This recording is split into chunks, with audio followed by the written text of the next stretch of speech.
Drill Pace. I'm 39 years old. I'm a lieutenant for the Philadelphia Fire Department. I work in a unit called the Field Training Unit. It's a special unit that trains the entire department on various firefighting tactics or any new equipment that may come along. Initially, I didn't want to pursue it. I didn't seek it out. I actually stumbled upon it by accident through a friend of mine that introduced me to it. I signed up, and the rest is history. That was 12 years ago. So I didn't really see many firefighters or even like fire trucks that I could remember growing up. So I wasn't around it a lot. But I'm happy I did stumble across it. How do you feel this career has changed you? Definitely made me more thoughtful and compassionate for other people because we deal with the public a lot. Obviously, we are the first responders that get called whenever anyone is having a bad day. So we show up for that. So that's a good and bad thing. Was there ever a time you felt as though you weren't cut out for this job? No, not once. It was kind of like a match made in heaven. Once I got here, it clicked. Everything just fell into place. Everything seemed to make a little bit more sense, and I felt like I actually did find my purpose. And exactly how long have you been a lieutenant? I've been a lieutenant now for 3 years. This just past February. I've been promoted to lieutenant for 3 years. I was a fireman for 8.5 years prior to that. What are the negative and positive effects mentally and physically of this job? Well, physically, that's pretty self-explanatory. We risk our life running into burning buildings and stuff like that, as well as like other injuries, knee injuries, back injuries, stuff like that. The mental aspect, because we see everybody's bad day, that tends to compile over time. I get to see some of the worst situations involving children, so that definitely plays on your mental. How do you handle that? For the most part, like talking with my peers, stuff like that. We all sit around, talk about fires that we've been to, incidents that we've come across. So, and it makes it a little bit better to be able to express that to somebody who understands what you've seen and been through, because they see it and deal with it just as well. So the good thing about me, I felt like I submersed myself completely into the fire service once I got here. So I took on every training opportunity that was presented to me, every promotional opportunity that was presented to me, even doing staff positions like recruitment. I did that as well. I got to be a part of a specialty unit when the Pope came to the city. I've done a little bit of everything. So I just made myself available to the fire service fully. So back in 2018, I got caught in a building collapse that claimed the life of another fire lieutenant at the time. That was a situation I almost didn't make it out of. So that's probably my most memorable experience. That sticks with me the most. That's on the sadder side, but that's the one that stands out the most. Lieutenant. So anytime we do have it's called a line of duty death. It not only just ripples throughout the Philadelphia Fire Department. It'll be an outpour from like every fire department that you could think of. Anybody that get ears of the situation that happened, they come to our aid. They come, and we all basically, the camaraderie is what pulls us together at that time. Almost every fire, death or line of duty death that we have, we all pull together. Like I've been to funerals of firefighters down in Baltimore, in New York, or in Connecticut, stuff like that. We all pretty much step up and get each other's back when we lose one of our own.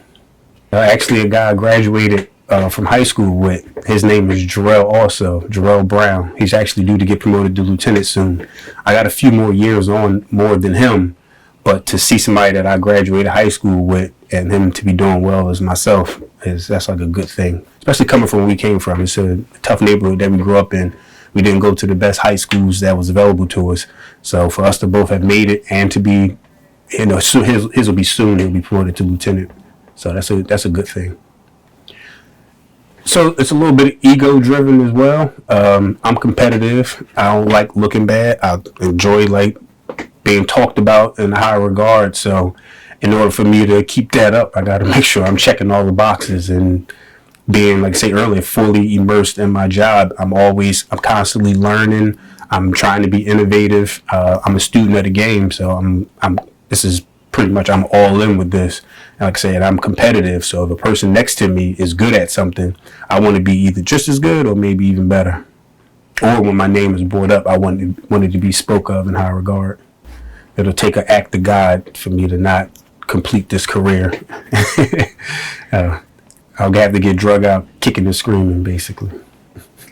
Do you see yourself influencing other younger men to pursue this career as well? Yeah, so like I said, with me doing recruitment, every male cousin that I have, every male figure that I come across, whether I'm at the barbershop getting a haircut, whether I'm doing an event at a school for recruitment, just so the kids could start getting a heads up, like the heads up that I didn't have about what the fire service entails.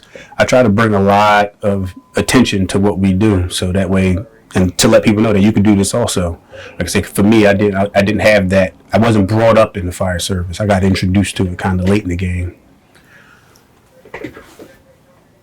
It's mostly heart driven. If you got the heart to do the job, you can get it done. I've seen females that are 4'10", 105 pounds, be able to toss around a 200-pound guy, or to be able to put ladders up. I've seen, not the biggest men be able to perform. Maybe the guys came in and wasn't as confident, and then by the time we start training and going through it, just to show they can see that, oh, listen, you can get this done just with a little bit of heart.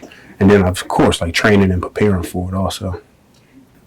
So even just like the run that we just got a little while ago, just driving down the street, kids see the fire trucks, they see the lights, and they light up, like they wave, and everybody's happy to see us, because we're there almost always to make your day better. Not to knock the police for what they do, but they just have a different aspect that they got to deal with. And sometimes when they show up, it's like, okay, somebody has to go to jail sometime. So that's not going to be somebody's best day. Unlike when I show up, I'm only here to make your day better. There's no downside to when I show up, unless I don't know my job. It's a very rewarding career, but you have to definitely be selfless. I know I said earlier it can be a little bit ego-driven, like for myself, but I'm very selfless in everything I do. It's always about the people that I encounter, whether it be the mayor of the city or it could be a bum on the streets. Even the lowest people deserve the same respect. So I think that matters a big deal. So this is one of the oldest firehouses. This is Engine 50, Ladder 12, Medic 22. This is one of the oldest firehouses in the city, and one of only two that still has the actual pole here. So we're lucky. Oh, the bells. We hear the bells go off. So everybody doesn't all respond on every call. Like the medic unit is by far the busiest. They get 10, 12 calls a day, where the engine may get 5 or 6. The ladder may get 3 or 4. The medic unit, they'll get 4 bells. It'll be like the ringing that you heard earlier. It'll be 4 bells. If it's just the engine, it'll be 1 long and then 2 short bells. If it's the ladder alone, it'll be 1 long, 3 short. If it's everybody, then it's just pandemonium, 1 long bell that seems like it's never going to stop, and then everybody runs scrambling. So because, like I said earlier, I'm in the specialty unit, I'm in the field training unit. My day is I show up to the fire academy, which we're attached to. We run out of the Philadelphia Fire Academy. I show up there, me and my crew. I work with 2 other lieutenants, a captain, and a battalion chief.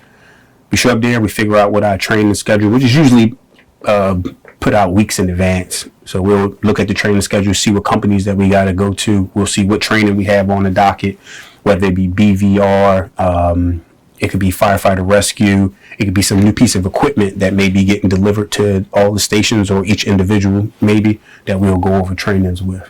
So then we'll go out to either the firehouse, or we had our rescue program actually running out of the fire academy. So then we'll have the companies dispatched to come up to us to do that kind of training. We'll usually do a morning session and then an afternoon session, and then we'll get together. We'll do a little quick hot wash of what went right, what went wrong, what we can improve on, how we can make it either easier, better, or more informative for people so they can absorb the information a little bit easier. And that's usually pretty much the day. I would be nervous in front of cadets. Well, I shouldn't be nervous in front of. It's like, I'm teaching you something, so why am I nervous in front of you? But the cadets definitely helped me build my confidence in like speaking and like doing public speaking and stuff like that as well. This first thing I put on is my fire hood. This protects my head and my face and everything from elements of the fire. The next thing I put on is my bunker pants and fire boots.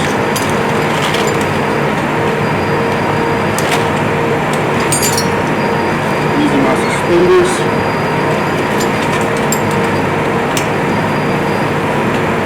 Last thing I put on before getting in the truck is my bunker coat.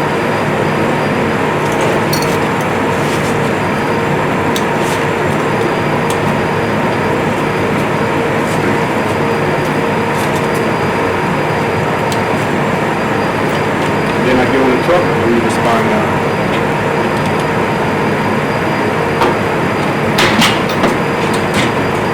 The fire service is definitely a rewarding career, so look into it.